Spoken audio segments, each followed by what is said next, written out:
Hello, podcast listeners. We know podcasts are a great way to catch up on a program that you may have missed on KSJE, and it's provided as a free service of this radio station.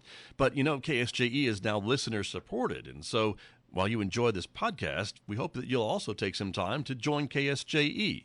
Become a member today. It's quite easy to do. Just go to our website at ksje.com/support and pick the level of support that best matches your budget. Thanks again for listening. Here's your podcast.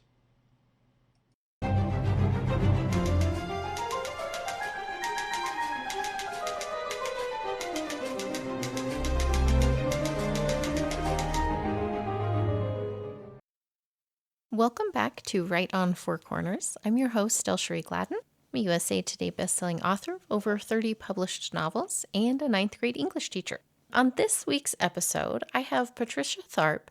She's going to be talking about the work she's done with the local historical society on the lost communities of Navajo Dam. Patricia, go ahead and introduce yourself.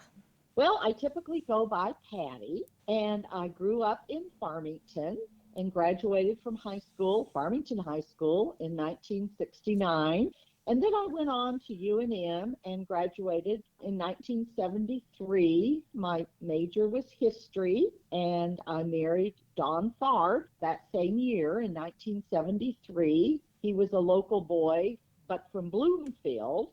Last June, we celebrated our 50th wedding anniversary. That's wonderful. Congratulations on that. Thank you. It's interesting because you grew up in the area, but you and Don spent a large portion of your adult lives not here. Tell us a little bit about that and how you ended up back in San Juan County. Don and I married in 73, and then in 1975, Don decided to go back to UNM and get his master's in business administration with a concentration in accounting. We were in Albuquerque those years from 1975 to 1980. And in the spring, Don showed me an advertisement from his Journal of Accountancy magazine, and it said, wanted CPAs with 3 years experience with the Big 8 firm for Aramco in Saudi Arabia. And he showed it to me, and he said, well, what do you think? And I said, gosh, sounds exciting to me. And so we decided that we would do that. And we had a 2-year-old at the time, and we thought we'd go for just a couple of years and come back home. That 2 years turned into 30 years, and we had 2 more children overseas. And the company had mandatory retirement at age 60. But since we had been in the desert for 30 years, we thought it would be great fun to live by the ocean. And one of our children lived in Seattle at the time. And so we thought we would do what some of these high school kids do by having a gap year. And that 1 year turned into 4 years. And we lived on Bainbridge Island near Seattle and loved it, absolutely loved it. But we always thought we'd come back to Farmington and build a house in 2014. That's what we did. Well, I love that you've had so many adventures and been around the world to explore and still ended up back kind of where you guys met and where things started and are now here working with the local historical society, building up the knowledge base of where this area came from. On the surface, it might seem like such an adventurous person. You're out doing all of these really neat things, going places that not many people get to go. And how does that kind of balance out with this side of you that is avidly interested in historical research? I've always been interested in history, and ever since I was a senior in high school, I have avidly worked on my own family history. I interviewed in late 69 and throughout the 70s all of my oldest living relatives, especially my granny in North Dakota, and I'd beg her, oh, please tell me about the olden days. And that was really the foundation. Well, genealogy is history from a personal point of view. To see history through my ancestors' eyes, and they came from several different foreign countries, they were immigrants, was just fascinating to me. And of course, coming back to Farmington, my parents had come here in 1950 during the oil boom, which was Farmington at the time, I believe the population was 2,000, had two paved streets, and then jumped to almost 25,000 within 8, 9 years. We saw Farmington really grow, and I knew some of the old timers, and I just always was interested in. How did you get involved with San Juan County Historical Society for the project about the communities that were basically submerged, and unfortunate way that that was gone about, to create Navajo Dam? Where did that project idea come from, and how did you get going with it? Well, first of all, we would come back to Farmington on our repats, that's what they were called, repatriation vacations, to visit family here. And one year, 2004, I could be wrong, we were here for the summer, and I saw in the newspaper an announcement that there was going to be a presentation sponsored by the local historical society, and the presentation was going to be one of the Navajo code talkers. And I thought, oh, wow, this really sounds so interesting. My kids and I went, and after the presentation, I started talking with Cassie Dallas, who was very much involved. She probably was the president at the time. And she said, Patty, you really should join. I said, well, I don't live here. And she said, that doesn't matter. Become a life member, and then when you come back to Farmington, then you'll be all set. So I joined as a life member, and in those days it was only $100.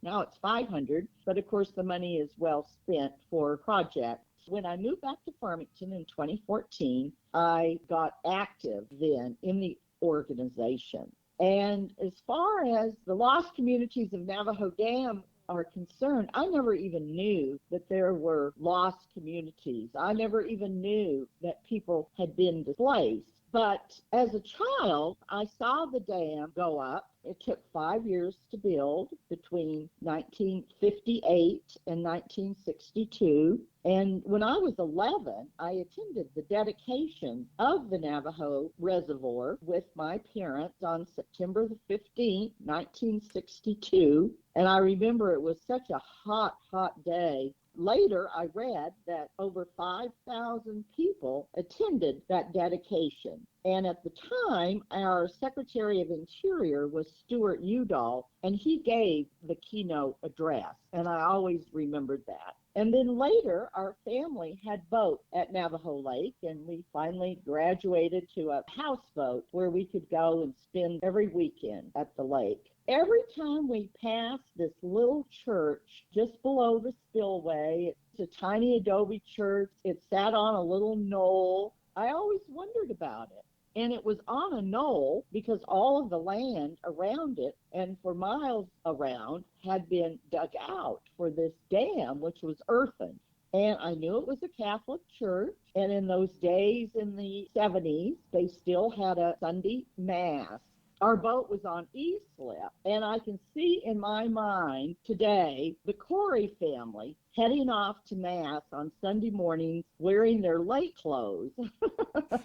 One December, when we were in Farmington for the Christmas holidays on our vacation from Saudi, I saw an article in the newspaper about the little church's feast day, which is on December the 12th, to celebrate its patron saint, Our Lady of Guadalupe. And that was in 1987. Now, the paper was dated December the 23rd. A reporter had shared the event that had already happened. But I thought to myself, one day I'd like to attend that. It just looked fascinating. After we came back to Farmington in 2014, well, it was a few years before I thought, I wonder if they still have that feast day at the church at Navajo Dam.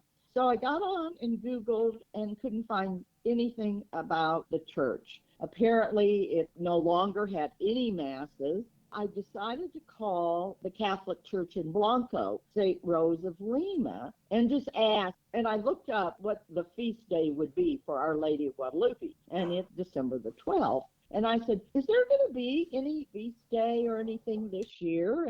And they said, yes, absolutely there will be. It's held now on the Saturday closest to December the 12th at 10 o'clock because there are so many elderly people now that it's hard for them to get out at night. So I attended, and it was one of the most moving services I have ever been to. Here is this little sanctuary full to the brim of Hispanos, and they had either grown up in the church or their relatives had.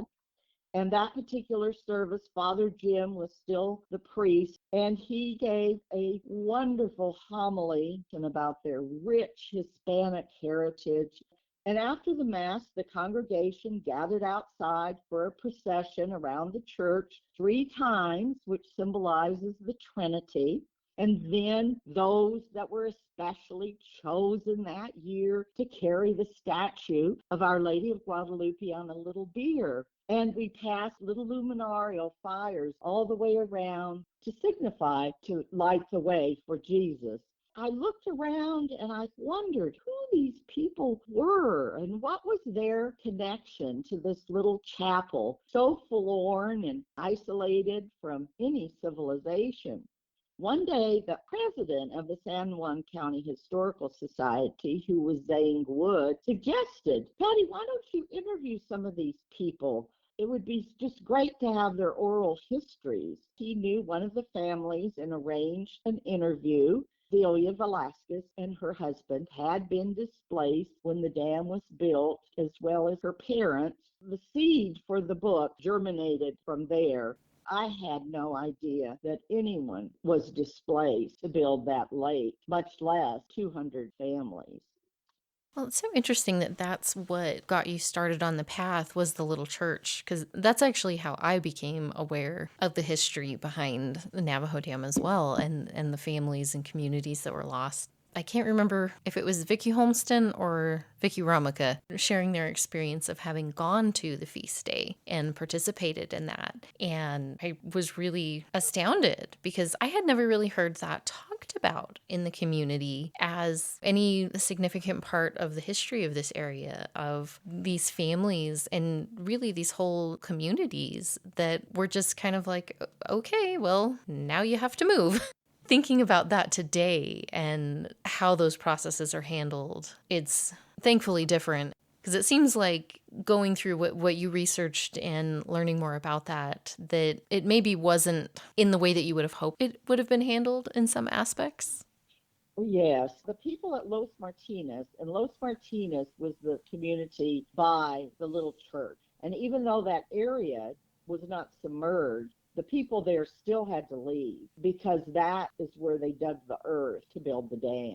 So they all had to leave first. It was in 1957. Delia told me, she said there was talk about building a dam for years. We kind of just grew up with it, but we just never thought it would happen.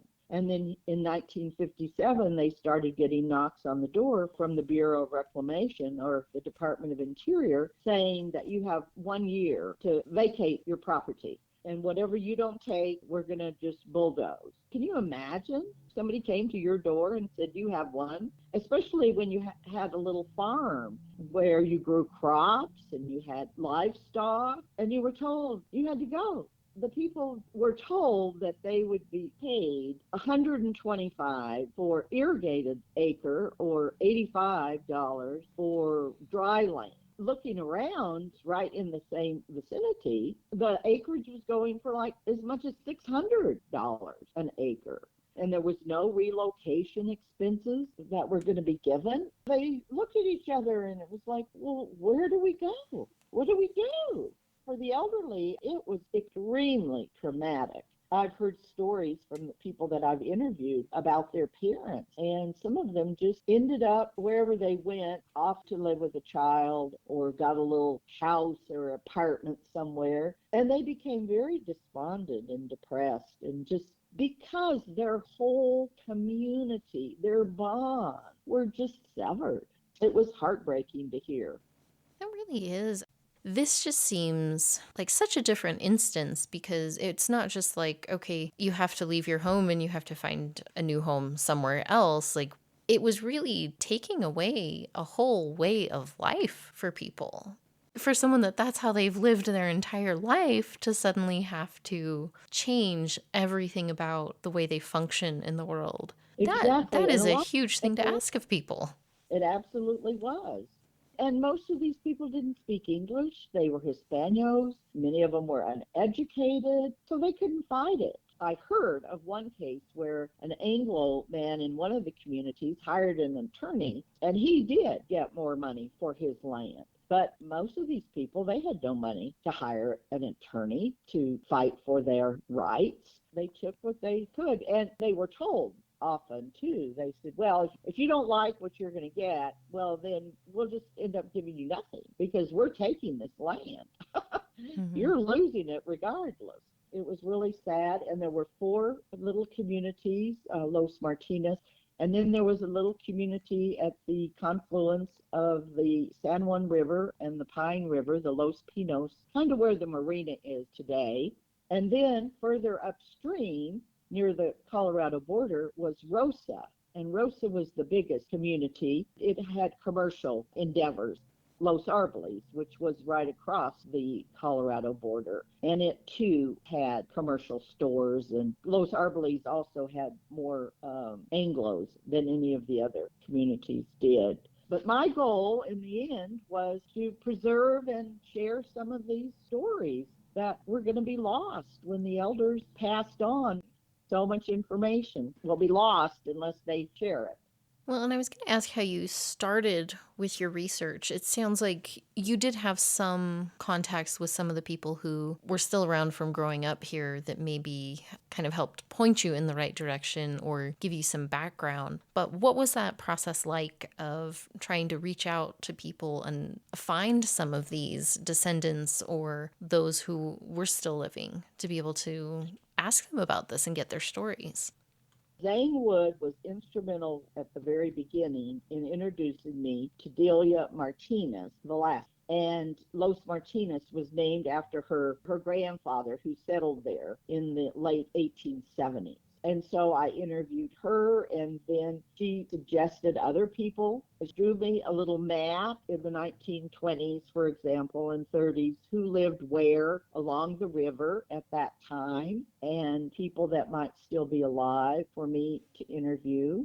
And then another lady named Georgia Seibel suggested that I call this lady that she knew that she had grown up with in Allison, Colorado, named Neoma Espinosa Gallegos. And Neoma and her husband Ross grew up in Allison, but both of their grandmothers and lots of their relatives lived in Rosa. And as a child, she visited them, and she knew everybody in that area. And she was absolutely the greatest to put me in touch with people. She'd call me up on the phone and she'd say, oh, I just dawned on me. You really need to interview Philomena Abeta, or we must call on so-and-so. And I'd say, Neoma, will you call them for me? Will you go with me?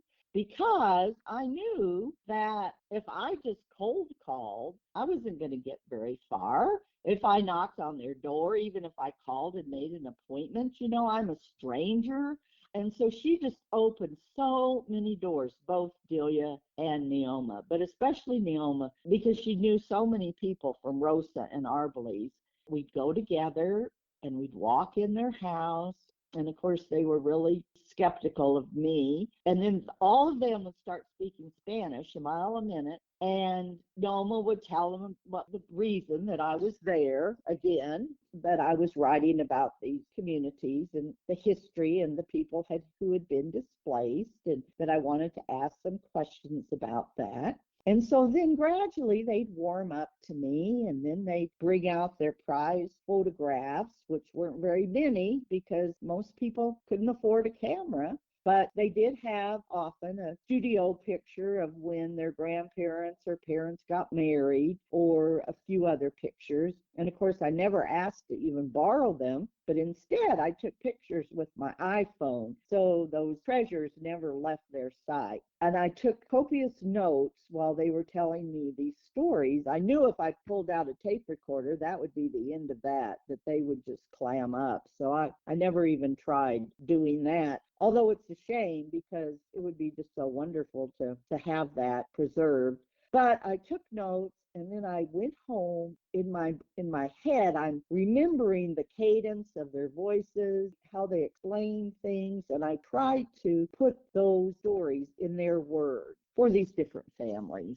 And then I also found some interviews that had been done by other people. And like, for example, there was this lady from around Colorado Springs that had done a college thesis in the 80s on Rosa and Los Arboles. And she had interviewed 5 people at the time. And I was able to find her contact information. And I contacted her and I asked her if I could quote from her thesis. And she gave me permission to do that. But basically, it was just interviews and reading the history of this area, what I could find.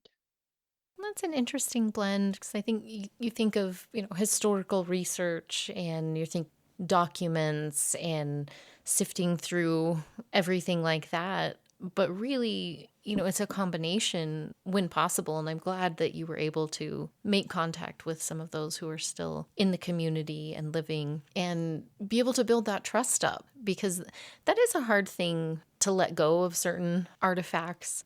I can imagine them not wanting to part with those precious photos, but building that trust to be a stranger coming into their home, into their communities, and wanting to know their history, because it sounds like that was a painful history for a lot of them, and probably not the easiest thing to talk about.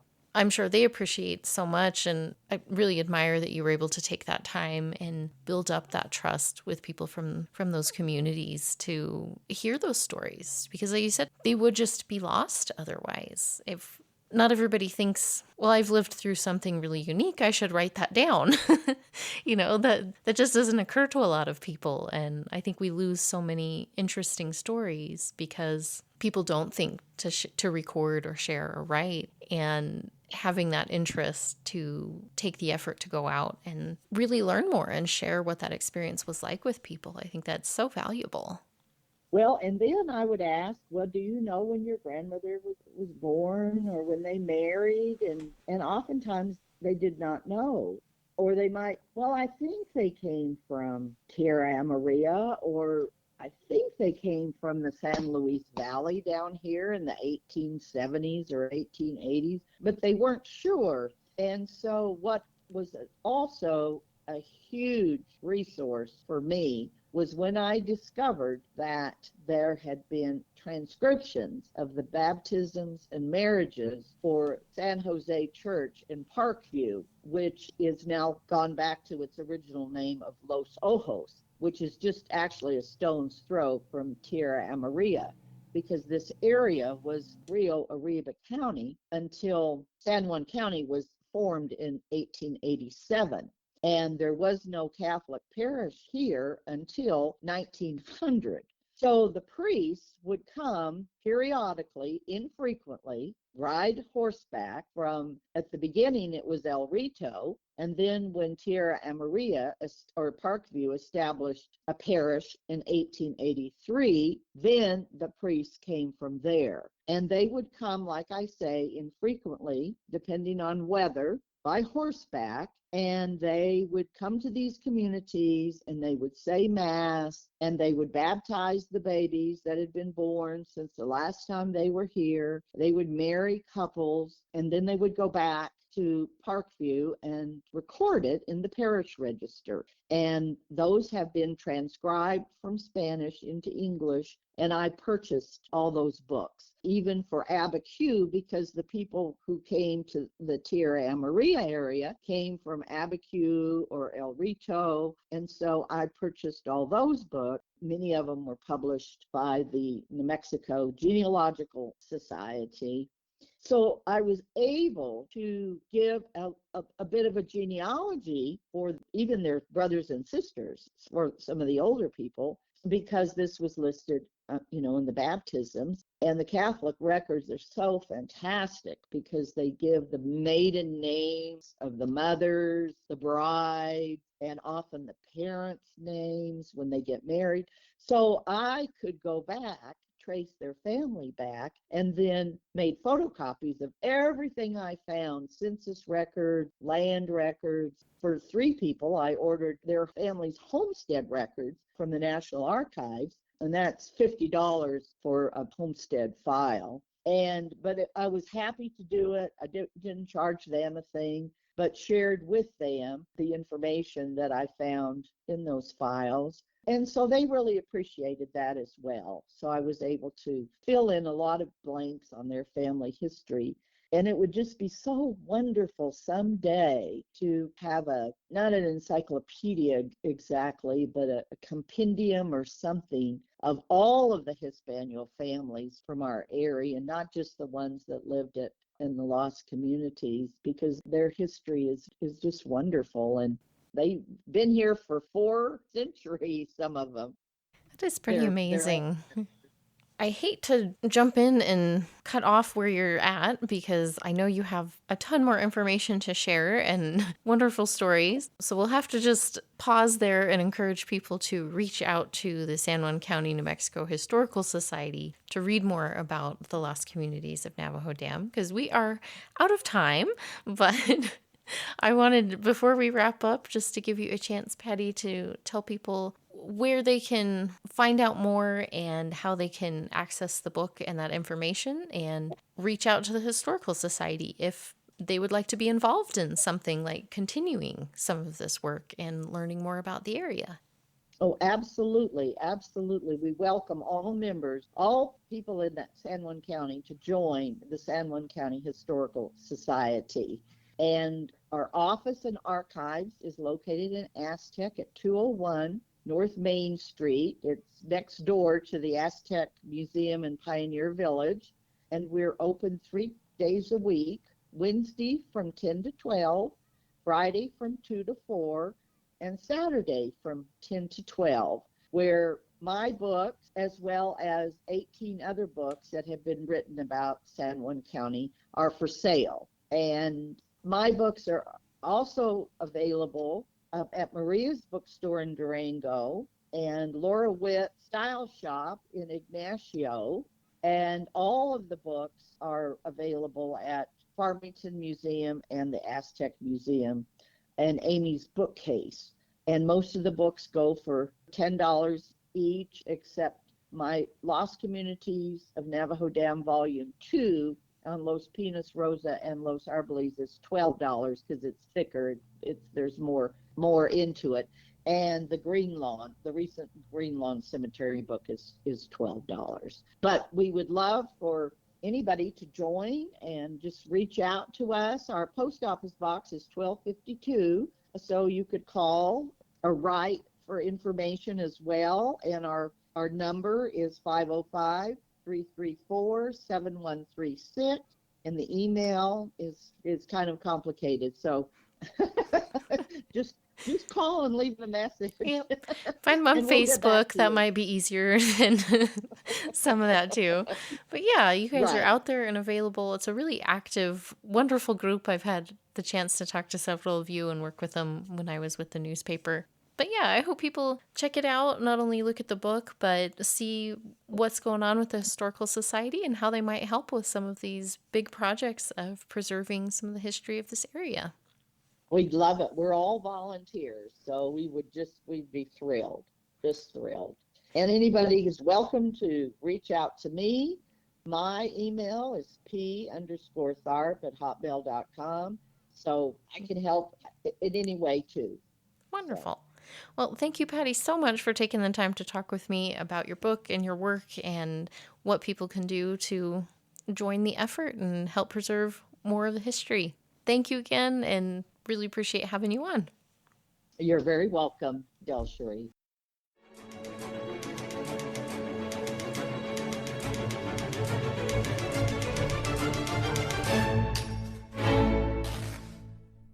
Did you enjoy that podcast? We hope that you did. And if you did, share it with your friends. And if you really want to keep podcasts like this coming, please support KSJE. You can do it easily online at ksje.com.